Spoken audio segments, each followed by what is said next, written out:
Welcome. This is Sunday morning in Studio C, which was really difficult to say considering it's Monday evening on Studio C. It is Studio C, yeah. And I am Michael Snyder-Barter.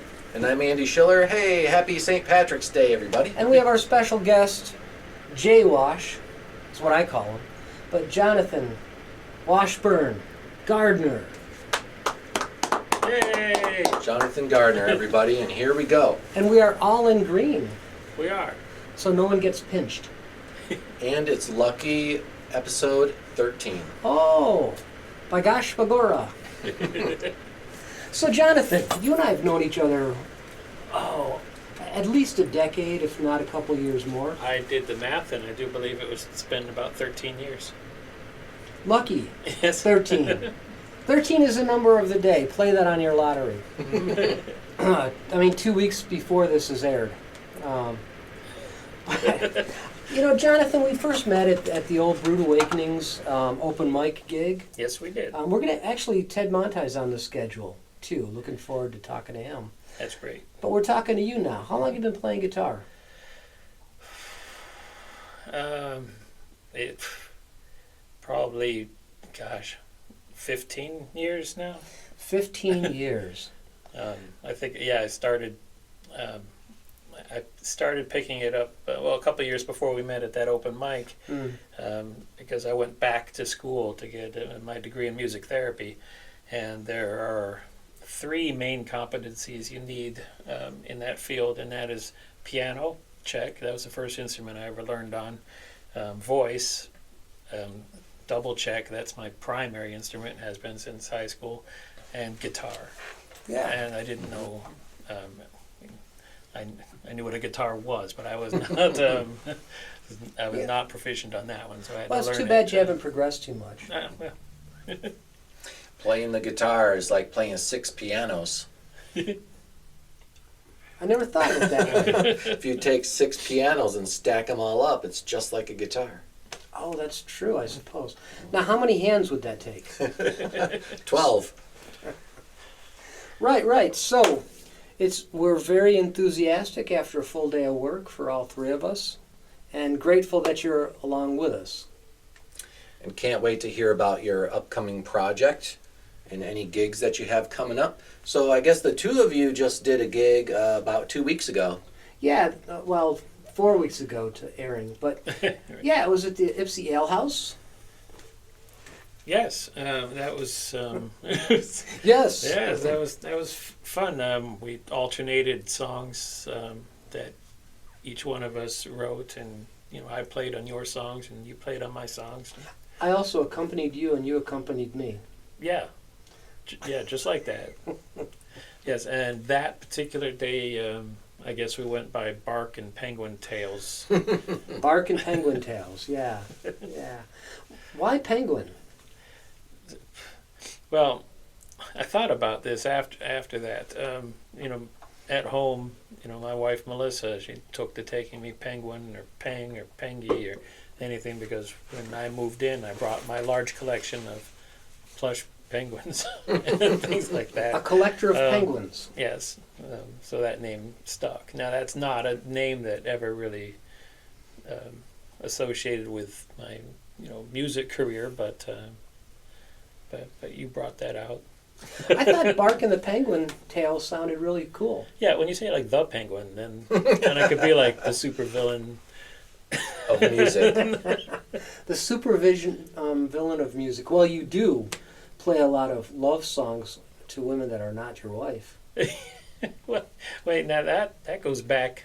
I know. That goes back a ways. But we won't talk about the barista at Brood Awakenings. Yeah, well, She was very nice. She was very nice. I don't remember her, but Miss you, Rachel. Missy Rachel or No, Miss I you? said miss you, Rachel. Yeah, because she watches this show fervent. She's a fervent fan. I mean, she I don't even know who she is. So Yeah.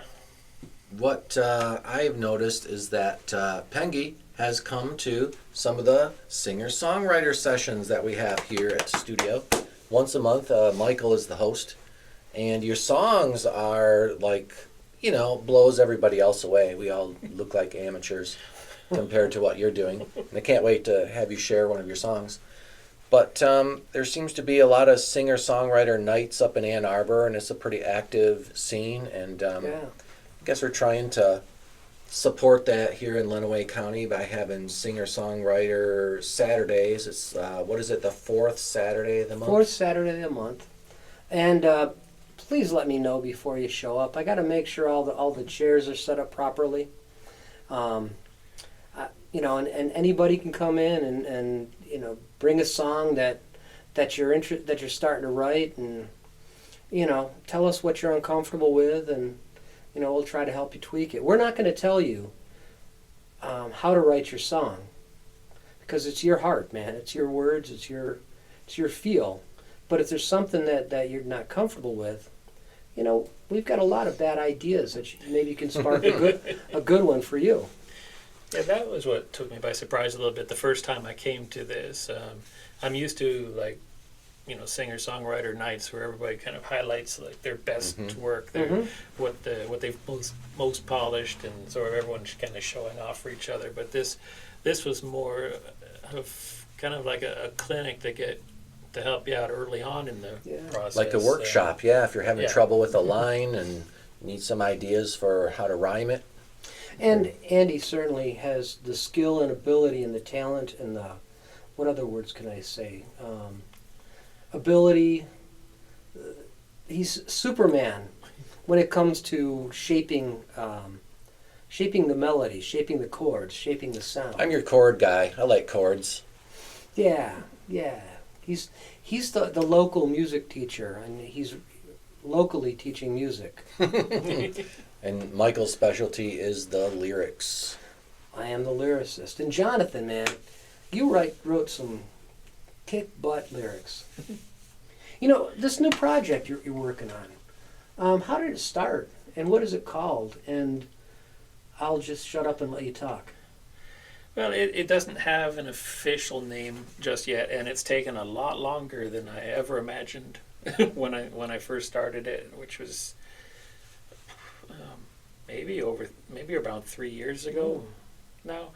I've been writing songs regularly for quite a while. In fact, I work with a songwriting coach. I see her every week on Still Tuesdays. Yeah, she's pretty awesome. Yeah, I go to Erin Zindel and the the Ragbirds. Yep. And every Tuesday we just geek out and talk about songwriting, and she helps me with things I'm working on. And one exercise that I learned from her very early on, when you just didn't know what to write or what to write about, was just kind of free write a bunch of titles.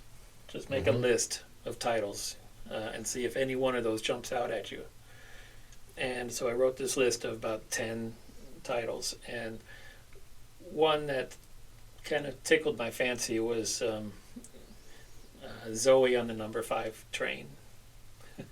And it was just a really bad series of puns or whatnot to get there, because I was inspired by the name of Zoe Deschanel, which is a name I've always loved because the way it just flows, and the hardest consonant into there is a D, and it just, but it's all really soft and just flows. And so I've loved her name even before I knew anything about her music career, acting career. And was she on that show New Girl? She was. And I have since watched that whole show. In fact, I listened to a podcast about that show nowadays, the Mess Around with Hannah and Lamort. But shout out to Hannah. What is Hannah's last name? Hannah Simone, I think, something like that. What's the title of the podcast? Oh, The Mess Around. Shout out to the Mess Around. I'm sure she'll give us a shout out too. Right. Well, anyway, I got off track. So when I was thinking of Deschanel, I thought Chanel's flagship product is the number 5. Oh, is it? Yeah. I thought it was not 9. No, you're thinking of the Beatles, I think. Number 9. But I don't know, that just made me think of how trains are numbered, and so I came up with this Zoe on the number 5 train. Nice. So I started working with Erin, told her my title, and I think part of the early process of figuring out what this song was going to be about was figure out who Zoe is in the song. Who's the protagonist? Right, and I started out in this whole direction where she was going back to somewhere in Brooklyn, or something like that. But then I wrote down what has since become the very first lyric in this whole project, and that was, I never ask her to speak up, but quiet myself to listen. That's poetic. And it's just, I don't know, it sort of speaks to some feminist ideas that I hold in issues that women have, getting their voices heard and stuff. And what a beautiful idea. I mean, instead of asking women to speak up, men really need to quiet our voices. And I'm going to jump in there and just dive right into the deep end of the music theory swimming pool. And I know for a fact that each character in your story sings in a different key. Let's talk about that. Yes, by and large, there's certain exceptions to these rules, but my project, which I haven't even really started talking about how it's evolved and what it's about, and features 3 major characters and at least 1 minor character, and they all, for the longest time, the man the young man, or boy to young man who this all circles around, didn't have a name. He was just called the narrator because my earlier songs were all in his voice, and I pictured it that way. But I have since named him Tristan. Zoe. And Tristan's songs are all in A minor, by and large. Is he A minor? He starts out. Okay. Starts out the first time you hear him sing a song, he's A minor. About 6 to 8 years old or something like that. Zoe, who embodies sort of perfection in this whole project, she's a savior sort of character. She is, in this story, I refer to her as fully divine and fully human. Her songs center around A major. My villain, whose name is Lilith, who is a demigoddess in my story, which makes her half human, half divine. I wonder where I've heard that name Lilith before. Bible? Biblical myths. There was there are myths of Lilith being Adam's first wife, being banished because she wasn't subservient enough, and this is where I really had to walk a kind of a delicate line, because Lilith, in some circles, considered a demon. In other circles, she's like a feminist folk hero. In my story, which features a lot of strong, sort of Christian motifs, takes place in a world where there is no Christianity. It's a whole different spiritual heritage there. But I'm borrowing some of these characters. And Lilith, although the villain, was legitimately wronged, and she is right to be upset. It's just like so often she just goes too far. She loses control, and the level of destruction she wants to yield is not healthy for anyone. And is her Lilith songs in the key of A flat? A flat minor, which I've since learned is impossible to write in. Just use a capo.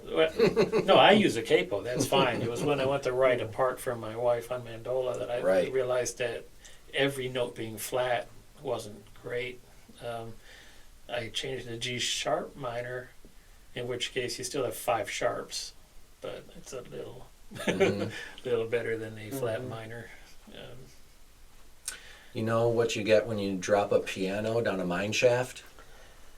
A flat minor. Anyways, That's a good one. so back to the music. So tell us the overall kind of story arc. And I asked this question before we started taping, but is your project a musical, a concept album, a collection of songs? Tell us more about it. Or a rock opera. Or a rock opera? But it has a lot in common with a musical. I've sort of shied away from making it a full-on musical in that, as of right now, I sing all the songs, no matter which character is actually has the voice of the song. Well, Roger Daltrey sang all the characters in Quadrophenia, the original. I have thought of the idea, or played around with the idea of maybe having a woman sing in unison or in octaves with me for Lilith's or Zoe's songs. That way you get that flavor on the recording, but it still makes sense for me to just sing the song out by myself if that's the situation. So I think concept double album makes the most sense. But then I've also been writing this novel to accompany it, which started out as a tool to help me write the songs. If I ever got to a point where I was kind of stuck and I was like, how am I going to get through this part of the story, or what's going to happen here? I found the best way for me to get to know the characters best was to write out in prose that part of what they were going through. And now this little tool to help me get to know my characters better is, I don't know, approaching 30,000 words, and it's like 37 pages. So multimedia. Yeah, who's going to direct your video? Made for TV movie? Yeah, I haven't even thought of that. I know, that's putting the treasure in the cart before the horse. So how many songs have you completed so far? I think it's about 24 songs. 24 songs. Yeah, some are very short, but Is there narration between the songs? not. Or do as the of songs yet. themselves tell the story? They more or less tell. They pretty much tell the story. I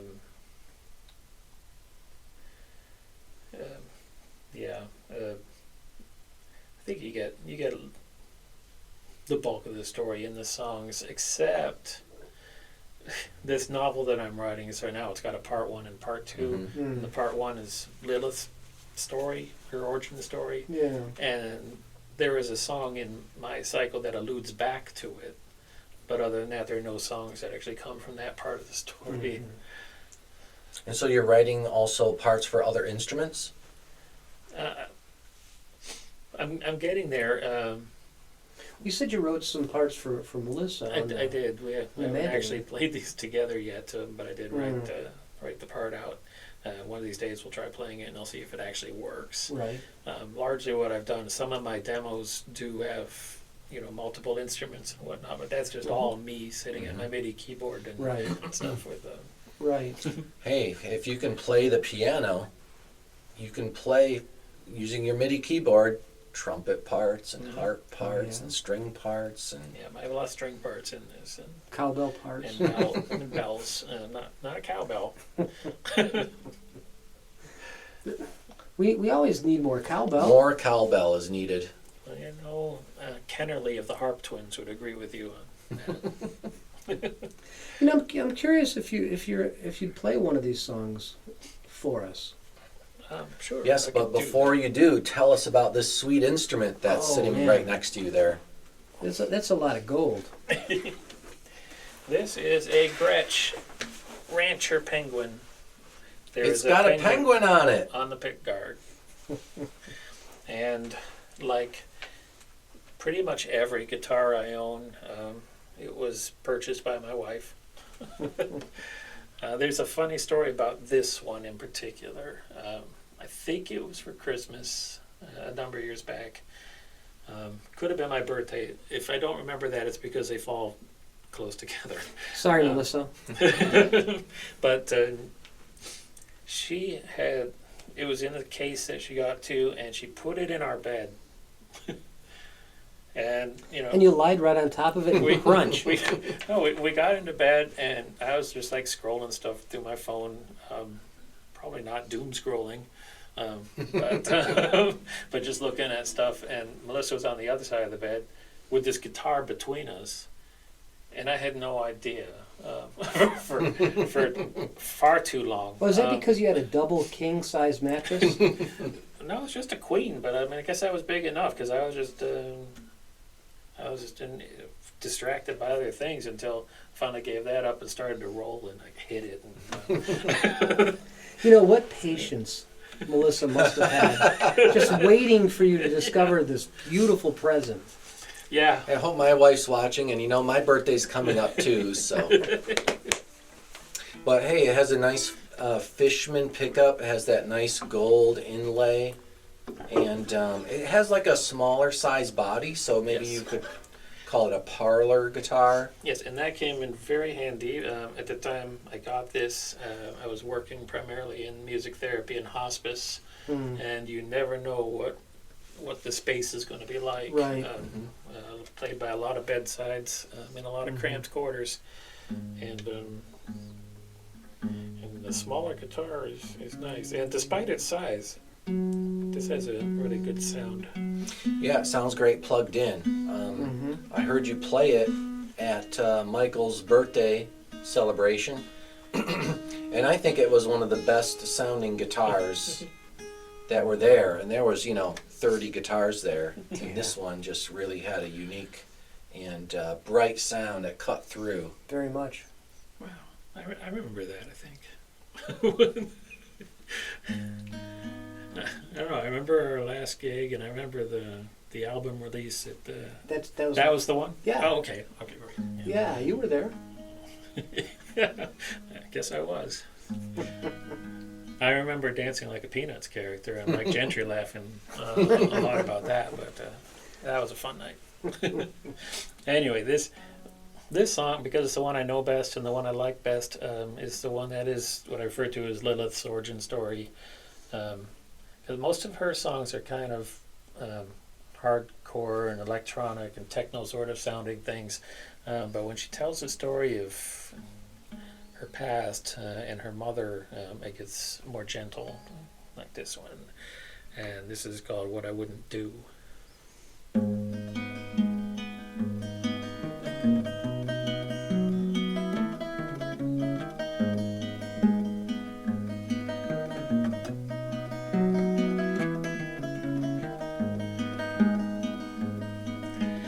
know I lived in paradise when I was just a girl.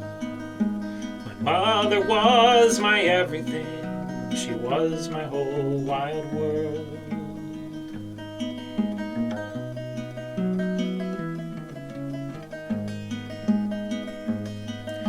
She did not bow before the gods. She saw them as her friends. I had no fear of demons. Their power was all pretend. Oh, what I wouldn't do to have her again. Oh, what I haven't done to avenge her. Oh, she will always be first in my heart. What I will do, I'll tear this world apart.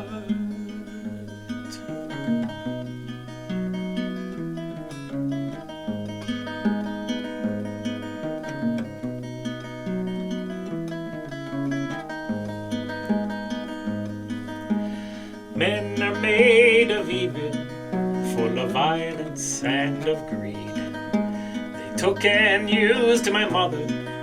I was powerless to intercede. I pleaded to my Father, great God above the spheres, strike down these evil men, but my prayers fell on deaf ears. Oh, what I would do to have her again. Oh, what I haven't done to avenge her. Oh, she will always be first in my heart. What I will do, I'll tear this world apart. Welcome to my life, bring your anger and pain. I see in your eyes that we are just the same. For the first time in my life, I'm not alone in this rain. Oh, help me cleanse this world, help me rid this human stain. Oh, what I haven't done to have her again. Oh, what I haven't done to avenge her. Oh, she will always be first in my heart. What I will do, I'll tear this world apart. Oh, what we will do, we'll tear this whole damn world apart.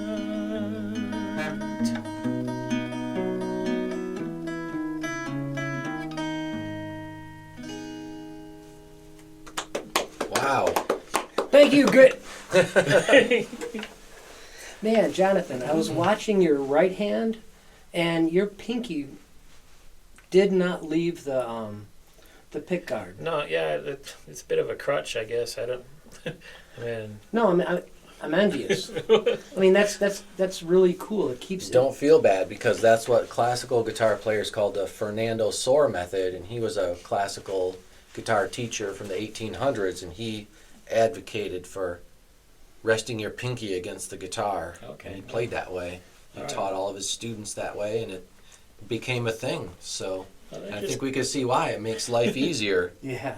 it just kind of came natural to me, and sometimes I've bemoaned the fact that I don't have it there to play with, But I don't think you need it. I mean, you filled the sound, and your playing is just, man, so incredible.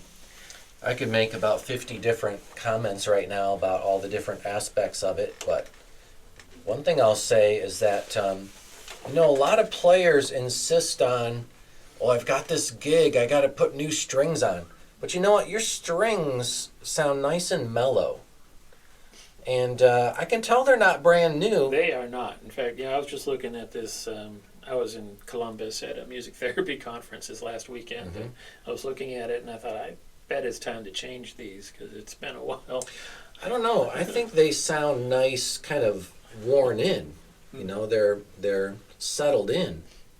I think if you change the strings, it would suddenly brighten it up a lot. Depends on Maybe what you're it's- looking for, right? Yeah, What kind of strings are on this guitar? I do not know. They're the ones that It's been a while. I've never been like super like, Into committed into a particular type of string. Yeah. I used to get like medium weight ones for the most part. Mhm. I don't remember if that's what these were. If these are light, but beyond that, I've just experimented with different brands. I haven't developed any brand loyalty for a string yet. But you do have brand loyalty for Gretsch. Oh, well, I have two Gretches. Yep, see? They both have penguins on it. Yeah. The other's an electric black paisley. Hollow, semi-hollow body? No, it's solid. It's Oh. weighs a ton.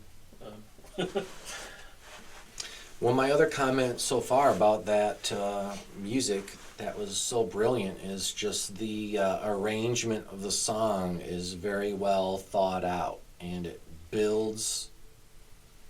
And then I remember that the highest note that you sang was 3/4 of the way through the tune, and the line was "Not alone in this rain." And so, you went higher and higher, and when you got to that point, it was the highest note in the song. And so all the singer-songwriters out there that are, listening to this podcast, take notes, okay? So, because you're going to want to follow first verse, you sing at this level. Second verse, you sing at this level. Halfway through the song, you go a little higher. And then when you're 3/4 of the way through the song, you hit your highest note, and then chorus on out. So anyway, I just enjoyed the arrangement. I'm going to do the exact opposite. You're gonna go lower and lower. No, I'm gonna go from highest to lowest. Well, that could be, another way to use the same idea. I'm just kidding. Then you sound like the Crash Test Dummies. Remember that band? Mm. The guy was really low. He sang Yeah. the bass. Funny thing about that band. Oh, you want me to tell them?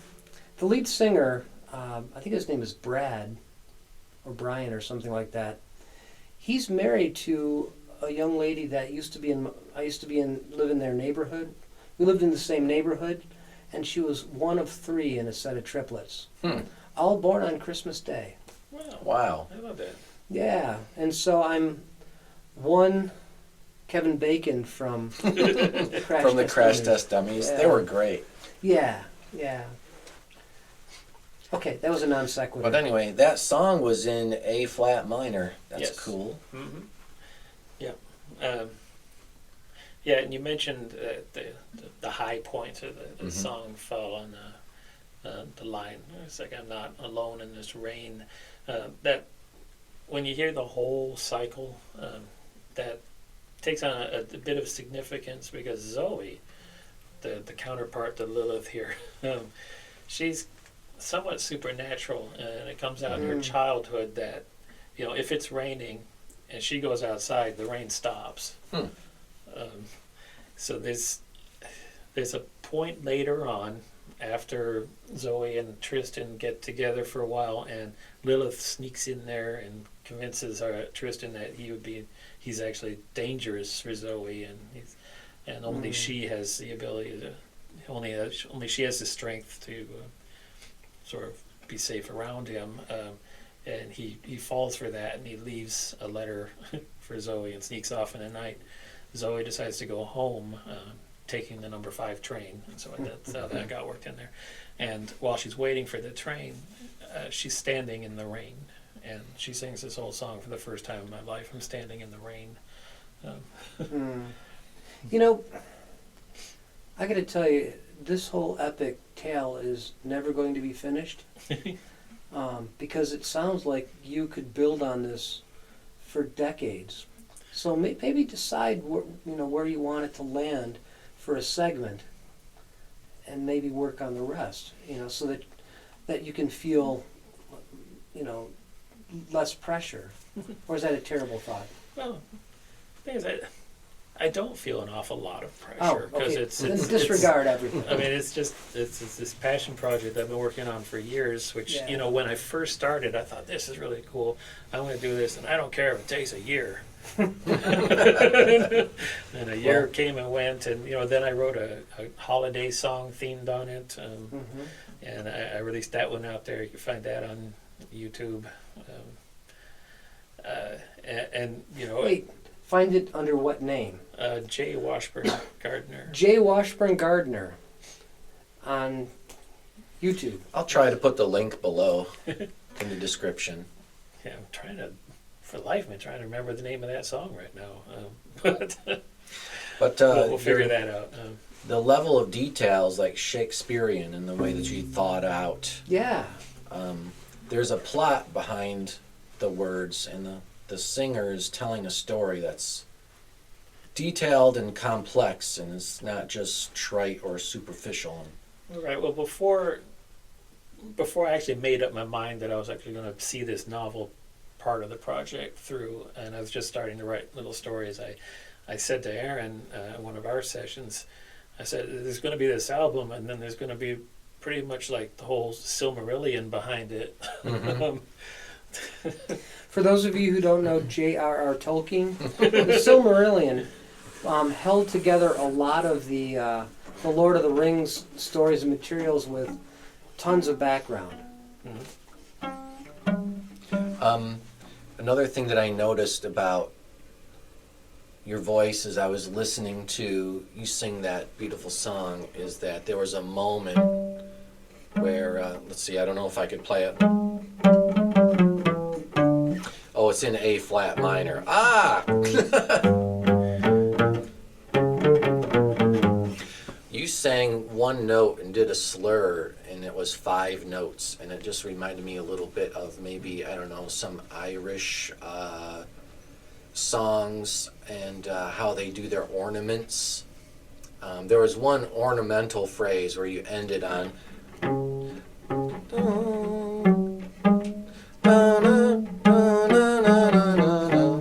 you sang like 5 notes at once. And I can't do it with my voice because I'm a terrible singer. That's why I picked up my instrument. It was like an ornamental end of a phrase where Yeah, you did a long slur. I remember doing it. Now I'm trying to remember exactly where in the song it fell, but I remember the. I'm thinking, Jonathan, you are just so incredibly talented that you don't even think about these things. Thanks, Mike. Thanks. Oh, yeah. Except I do think a lot about stuff, but I'm just, I'm coming up zeros. no, ornaments like that. There's probably an element of truth to that. It just feels I'll right. just try it, and if it feels right, then it becomes a part of what goes forward. Yeah. My point is like if you're doing like 5 notes in 1 second with your voice and singing them all in tune, I mean that's like kind of some top level vocal action, and I can't do it. I have no But I idea. wanted to point it out that I heard it. I have no idea if I can do it. No clue. Well, That's kind of my background. Though I've got Mhm. I've got 2 degrees in music. I was a vocal major, piano minor. Not to the extent that the music performance majors were, Mhm. but I still had a lot of experience, with voice teachers throughout high school, and then all of the stuff I had to do in college. And Mhm. I've been singing in choirs for 45 years or so. So before you were born. So, I also noticed I could understand every word of your song. Mm-hmm. And I think a lot of vocal training centers around diction, which means the pronunciation of the words. And, I mean, obviously everything was perfectly in tune, Yeah. but I could understand the words very clearly. Yeah, that's decades of Training. of training, and something that sometimes I have to rein in a little bit. Aaron will tell me sometimes when I'm sounding too formal, when perhaps a more relaxed approach is called for. Well, everyone has their own style, so if you have a strength, roll with it, Yeah. Part of what we do here too is we bring in our own instruments. And it looks like, Andy, you already have one in your hand. Here it is, my cello. There's always room for cello. We're going to use that joke at every episode. Absolutely. That has a cello. And Michael has an instrument he's going to show off here in a few, but I'll go first, and then we're going to have you play another song. But I have all sort of different instruments, from electric guitars to ukuleles, mandolins, banjos, basses, mandolas, fiddles, violas. I have a cello, I have a nice piano, I have a hammer dulcimer, and I'm eventually going to play every single one of them, one at a time. Oh, one at a time. One episode at a time, right? Okay, and so this is my very basic full-size cello that I happened to buy at Music Go Round. I almost said Guitar Center. music go-around in Ann Arbor, Mm-hmm. and they let me check it out, and I played it in the store and was happy, and then, of course, they said, take it home and play it, and for the next 7 days, if you're dissatisfied, just bring it back. But, stays in tune great. Maybe has a scratch or two on it, but it even has the strings that were on it. So I think I got a pretty good deal on it. So let's see if I can play a little song for you.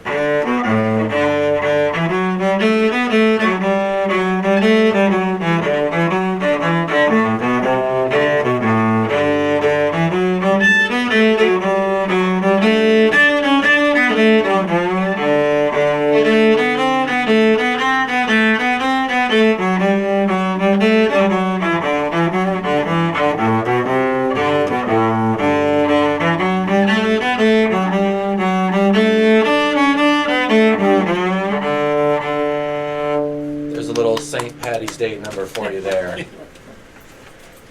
Thank you. Good night. Now, I recently purchased this interesting mandolin. It's actually a mandatar. And no, it's not a woman named Amanda whose last name is Tar. And it's a 12-string, really cool piece. And I just I don't feel as comfortable playing this one out and about because my fingers seem pretty big compared to the spacing of the things. And I know mandolin people do this sort of thing. I can't do that. Hey, but you could land an airplane on the fretboard. I know, but there's a couple. I've been thinking maybe I should just play it with 2 fingers.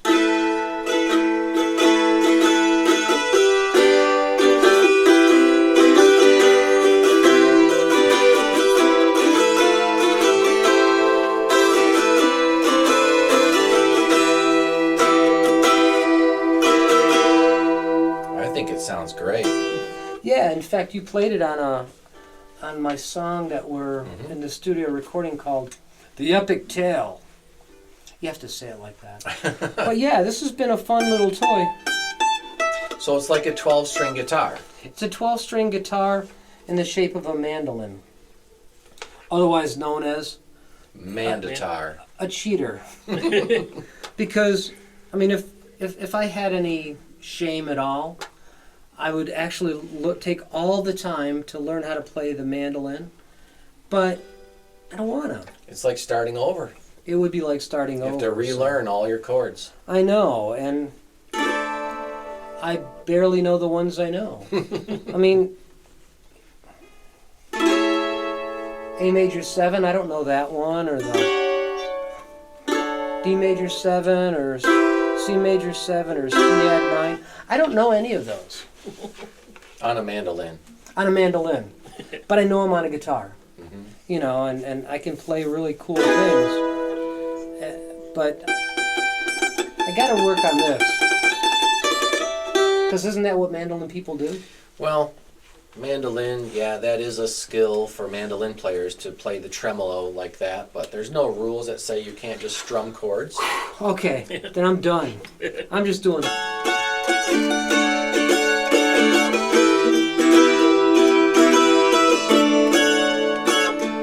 just that. That's all. Do that, D major 7 and A major 7 thing that you were playing earlier.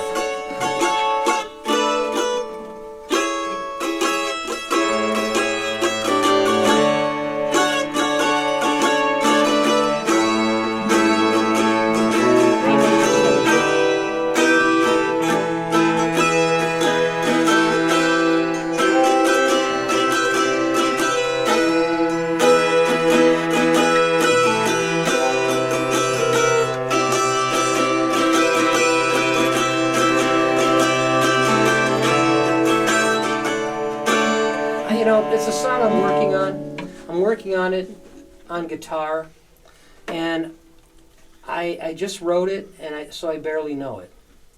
And so I'd rather play something that Jonathon brought to the table. Now, since I played a gig with Jonathan and he shared with me all of his amazing music, and or at least these 10 songs, which one do you want to play? And is there capo? Yes. Okay, can I grab that one of yours? Sure. Let's do Family Circle. And that's on 3. Yes. Do you have a capo for the cello? I'm gonna play capo-less. Now, Jonathan sent these to me, and they're just very tiny. All right. Let's see if we remember the timing of this one again. This is actually a song not from this project that we've been talking about. I wrote this before those, but it's. Is it on your first album? No, it came after that. Okay. I unfortunately don't have, one of Dave Roof's recordings of this song. But it's a song that gets a lot of reaction from people who hear me play, and everyone seems to relate to it, which is kind of sad in a way. I always sort of joke around when I introduce this song and saying it's was inspired by my family. Well, actually, it was inspired by hearing Rochelle Clark sing a song about her family, and it was not terribly complimentary. So then I started thinking of the ways that my family was dysfunctional, and I wrote this song. And then I always have to, when I perform it for members of my family, I try to say it's about the other half of my family.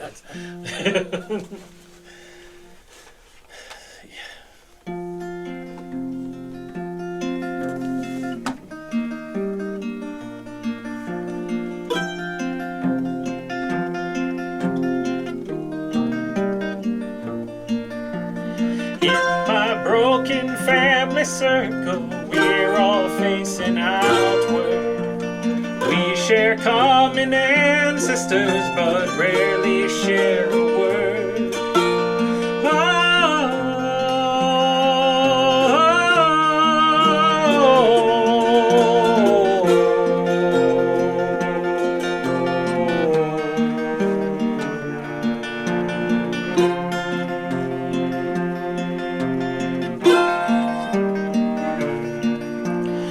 Grandma's sake, some peace we'd make for a few hot August days. When Grandma died, we all sighed and went our separate ways. We could be no reunion with no union of the heart. There will be no reunion with no union of the heart.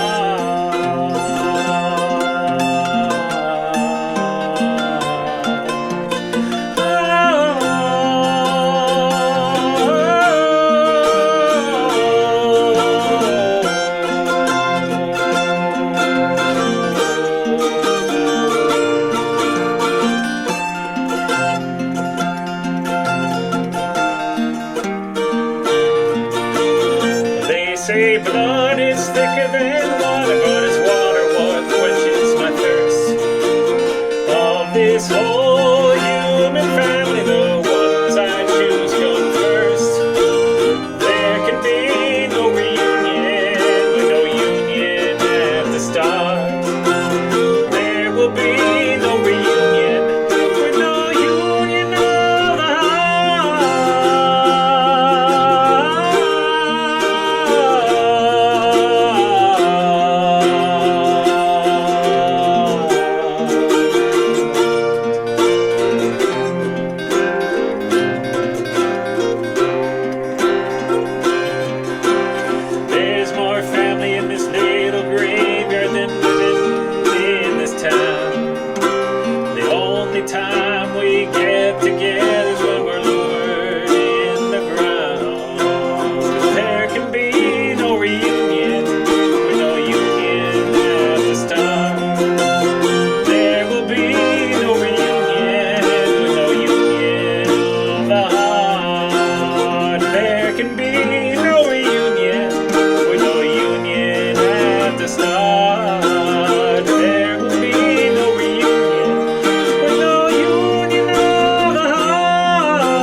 a beautiful song, you know, and it's it really strikes the heart of people who are very family centered.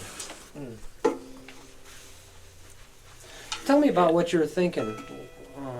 Well, I mean, you already told us the story, but Yeah, well,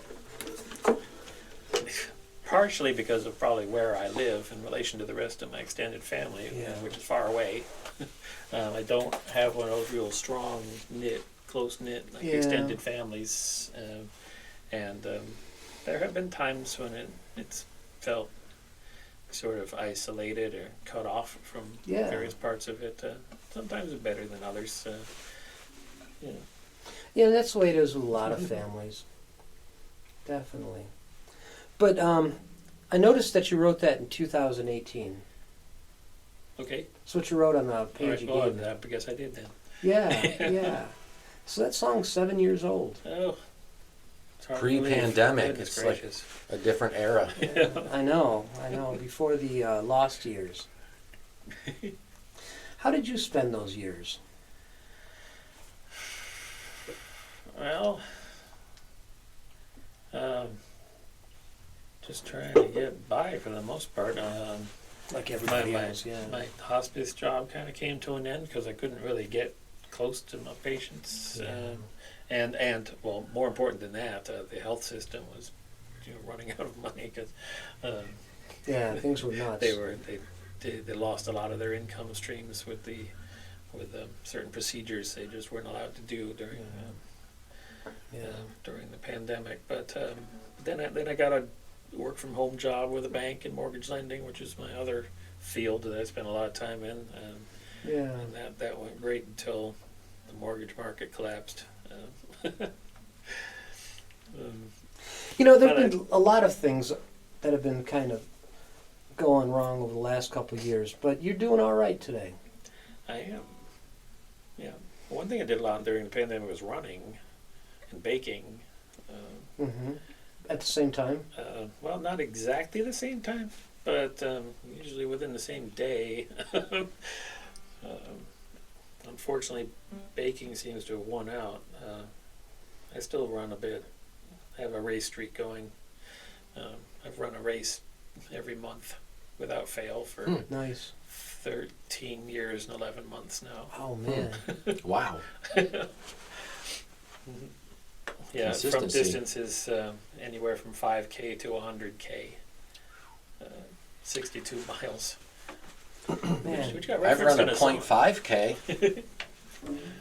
You know, I've run to the restroom sometimes. Things are urgent. Well, believe me, a lot of the moving forward in that 62-mile 100K was not technically running. Jonathan, I also hear that you're a Disney fanatic. Yeah. That snuck up on me. That question? What? That question or the... No, the whole So- Disney adult that I've become today. Old school Disney, or does that include Star Wars? Star Trek? No. No, Star Wars. Star Stay on Wars. Star Wars. Marvel Comics? Yeah. Yeah, it's a vast Empire? conglomeration of things that you can do.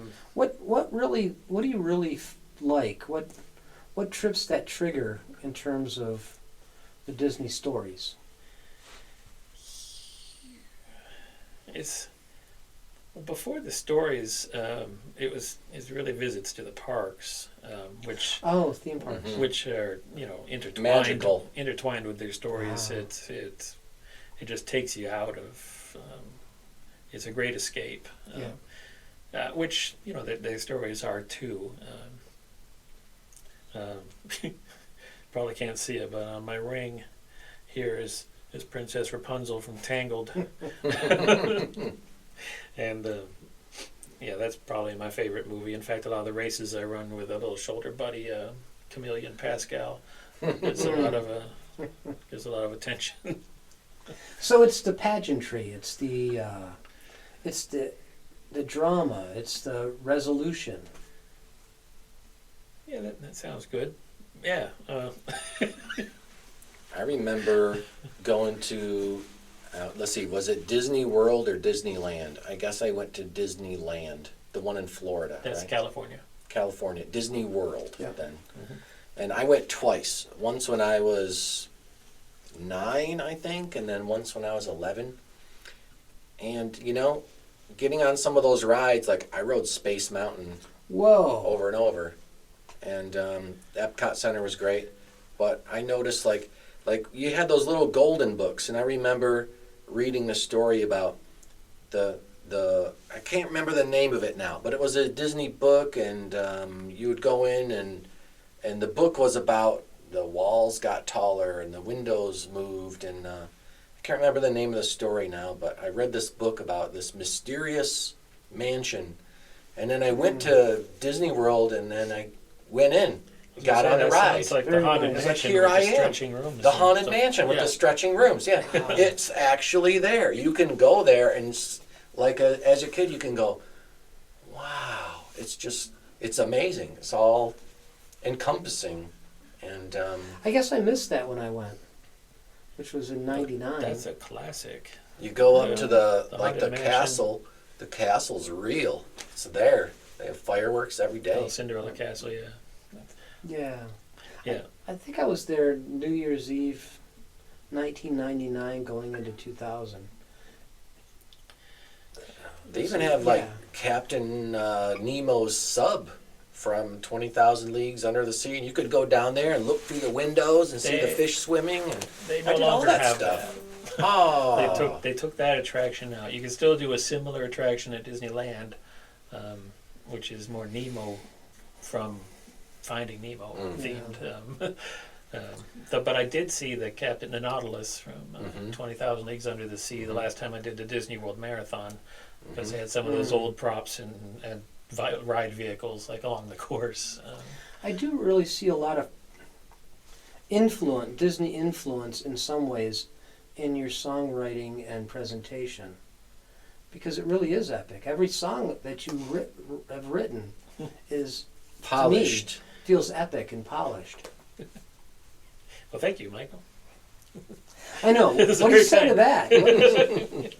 I know, but you know, I've always enjoyed your work way back when I first heard you. Back when I had half a dozen songs, and 5 of which were all from that one cringy situation. Yeah, and I mean, I've had various bands and ensembles, and I believe I've had you. I've played with you. You either open for us or we've opened for you on several occasions. Yeah, At one out in Jackson. I remember that. Yeah, Yeah, where the guitarist was late and we had to shuffle things around. and we had that fiddle player, Dixie, Dixie. Yeah, Fiddle and Dixie. mm-hmm.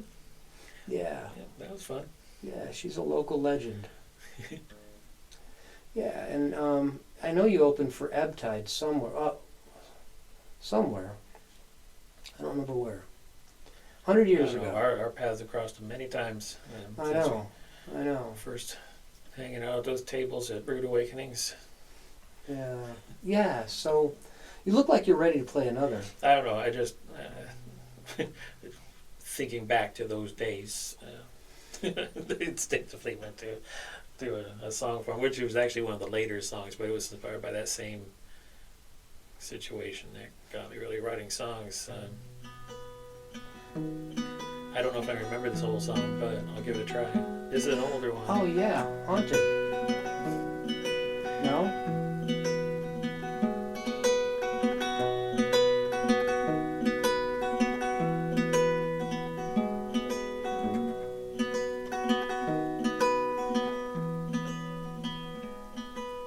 She walks into the room, I look up to see her face. I'm drawn in by her humor, her beauty, wit, and grace. And I lost... Oh, see now, I forgot how the rest of it goes.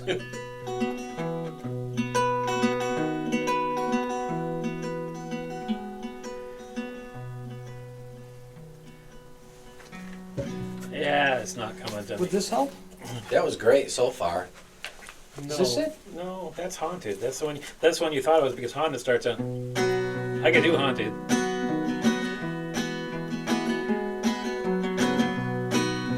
So there's similarities. I don't want to freak you out, but this place is haunted. She said as she slowly sipped her drink. Although I consider myself open-minded, something like that will give one pause to think. Ooh.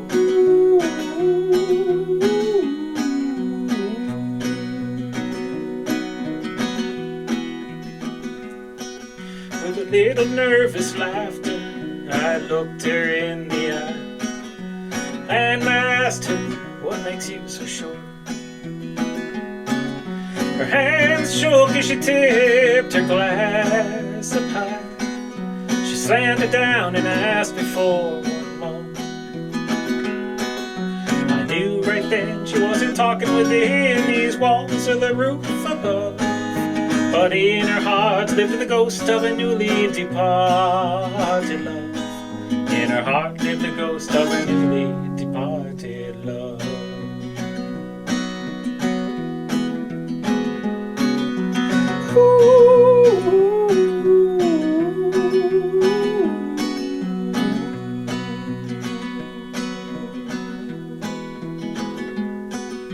With sympathy, curiosity, I ordered her that drink. Said I'm sorry and quietly lowered my gaze. She took my hand and said it's alright, and the tears began to blink. But her smile said she wished we'd met in better days. I knew right then she wasn't talking within these walls or the roof above, but in her heart lived the ghost of a newly departed love. In her heart lived the ghost of a newly departed love.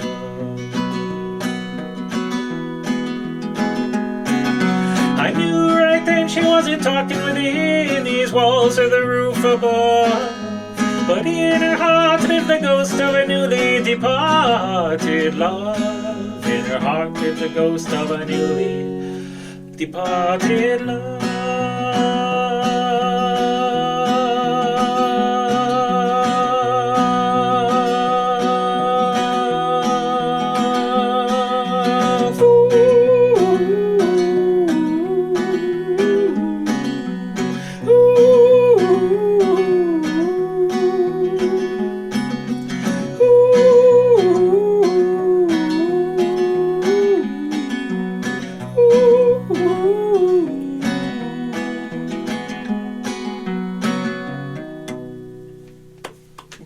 Wow. It has a very similar bass line. Yes, to the song I was trying to do and forgot. Yeah, it's the same chords. It's just that one. So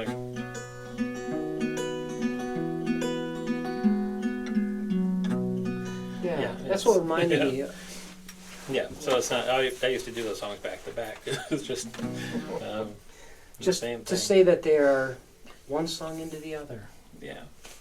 Yeah. But the other song, oh gosh, I'm going to have to revisit that one because it's of my issue-y songs, I think it was my best. Yeah. So that was one of your older songs? Haunted. That I believe I wrote that around similar time to Family Circle. Mm-hmm. So probably 2018, maybe 2017. And that song came about, I swear I overheard people, and I heard somebody say, I don't want to freak you out, but this place is haunted. It's a great first line. If I didn't overhear that, that line just came to my head somehow while I was out and about at a coffee shop or something, because I do my best writing in coffee shops. And I wish I could definitively say it's or overheard someone actually say that, but the line came to me fully formed, however it came to me, and then I wrote the rest of the song around that. What is your typical songwriting style? Do you write the music first? Do you write the words first? Do you write them together? It's almost never music first. It's almost always lyrics first. Yeah. there are times when I'll allow the music that comes out to then shape the lyrics or inform the lyrics. Once in a while, as an exercise, I'll try to do it the way I'm not most comfortable with. Yeah. But the overall process I liken a lot to sculpture. I'll a lot of the times the lyrics I write will come from like a big free writing, just prose, words all over the page or whatever, and then I'll look for what can be poetic in there, and I'll start like carving away, and then when the music gets in there, I'll have a better idea as to the space that the lyrics can fit into, and then it just kind of comes together. Yeah, we commonly talk to people about what that writing style is, because I don't know that there's one uniform way that works, because a lot of times words just come and then music has to be formed, and for some people they write the music and then the words come later. And I've tried to write the music first, words later, and I got some weird words that I don't know if they make sense or not. Here's a great question. So, do you always write songs with the guitar in your hand, or have you written songs on piano or other instruments? I do most of my writing with guitar, which in some ways is kind of funny. Well, it's not. It seemed funny to me for a long time until it made sense, because in many ways I'm much more comfortable at a piano keyboard than I am with a guitar.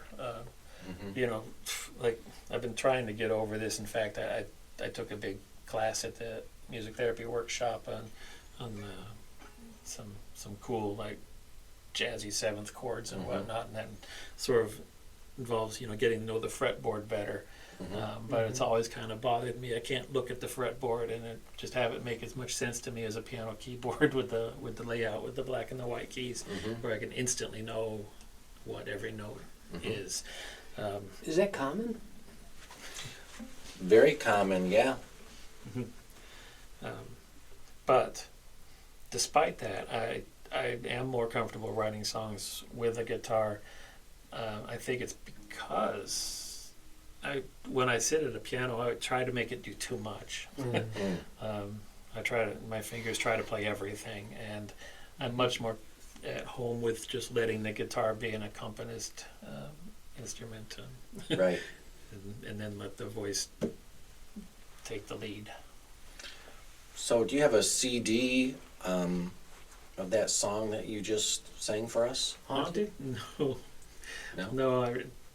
It's bugged me over the years. I was like, I really ought to get some decent recordings of both Haunted and Family Circle. Maybe a couple other songs from that era too, because I released a CD, almost 10 years ago. Yeah, because it was right after it wasn't too long after my first one. Yeah, Michael plays on it. Okay. Dave Roof plays on it. I played drums, actually. Yes. Yeah. You played drums. Dave Roof added bass. And you played about on like half the songs on the CD, and Aaron Zindel played fiddle on the other, violin on the other. You couldn't half. have both on the same. Yeah. Well, somehow it didn't come together that way.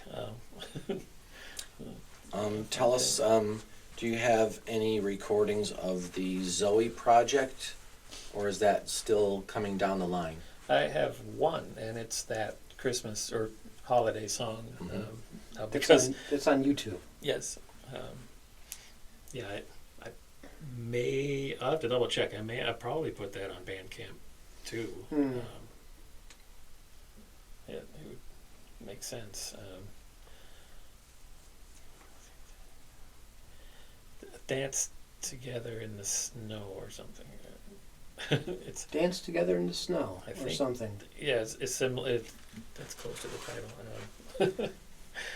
Gosh, that's because this project has taken so long. I've released that, I think, a couple of years ago, and at the time I said, the rest of this will be out next year. But 24 songs, it's like a double. You should just release the first 12, and that can be a collection, and then do the next 12, and then doesn't have to be over. You could keep on working on it.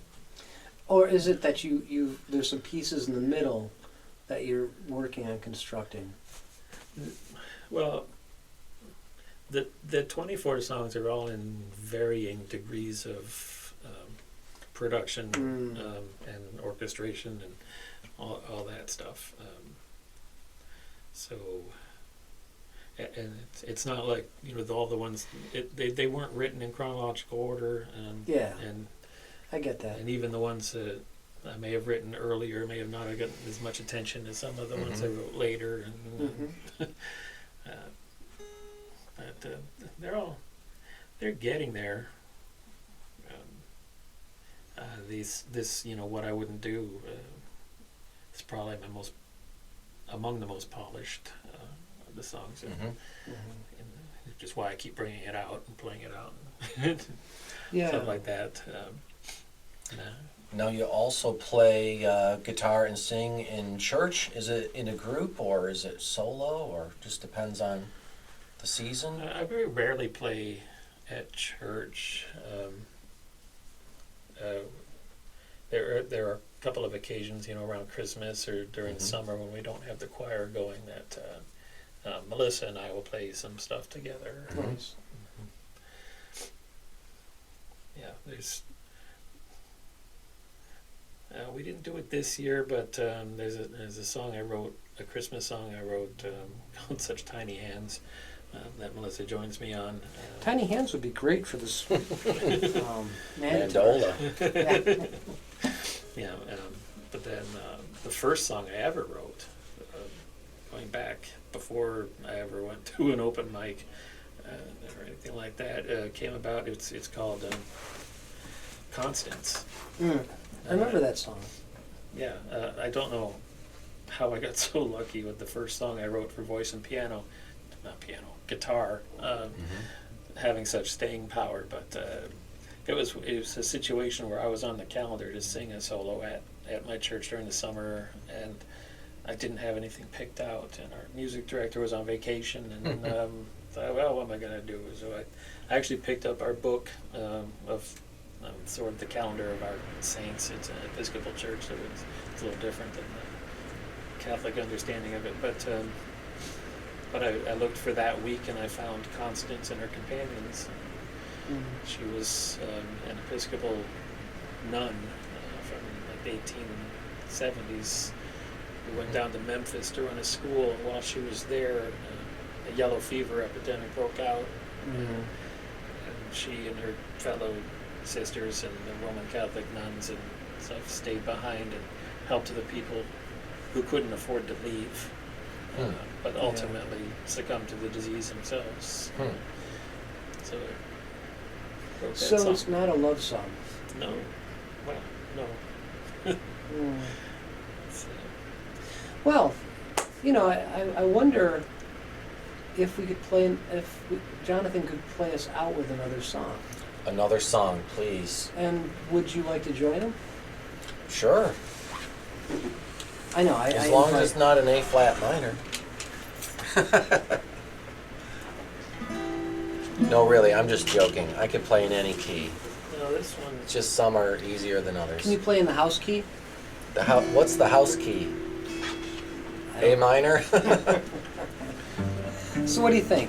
I think I'll do one more song. I know, but any of these? See if you can find it on that list there. Oh. One more song.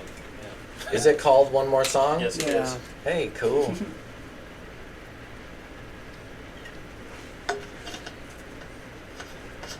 Oh. That's right. You're Mr. Capo Man.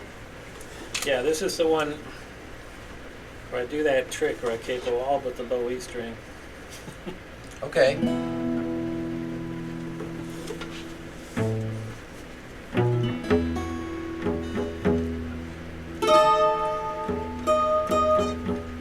Okay, if you capo like that, you're not going to be able to play the low E strings. Yeah.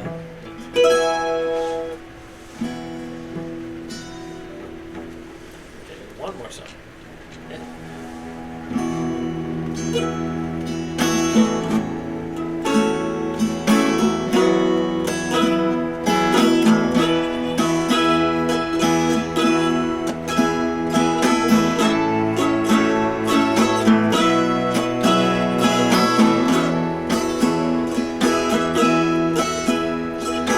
Sing me another song, she said. One more song before you go. You got the voice of an angel sliding down the rainbow.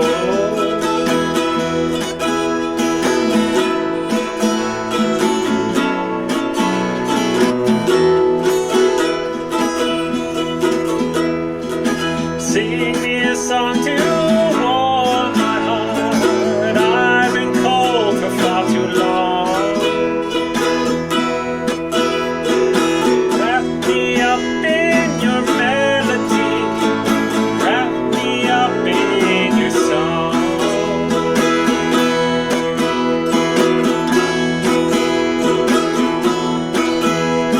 I sang my song. Close your eyes. I sang my song and she softly cried. I sang my song like a lullaby. I sang my song, she said goodbye. Goodbye. She said goodbye. Goodbye.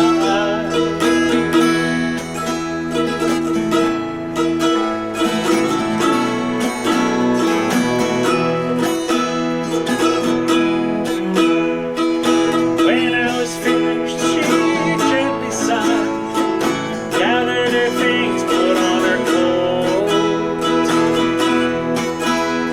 She placed a fire in my jar.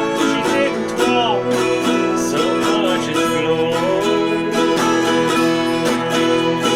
I sang my song, she closed her eyes. I sang my song and she softly cried. I sang my song like a lullaby. I sang my song, she said goodbye. I sang my song, she closed her eyes. I sang my song and she softly cried. I sang my song like a lullaby. I sang my song, she said goodbye. Goodbye. She said goodbye, goodbye.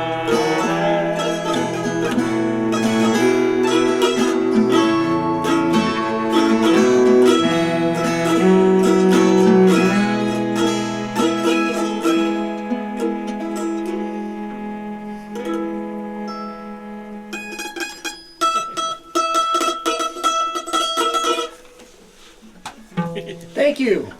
This has been St. Patrick's Day, Monday night, in Studio C, without coffee.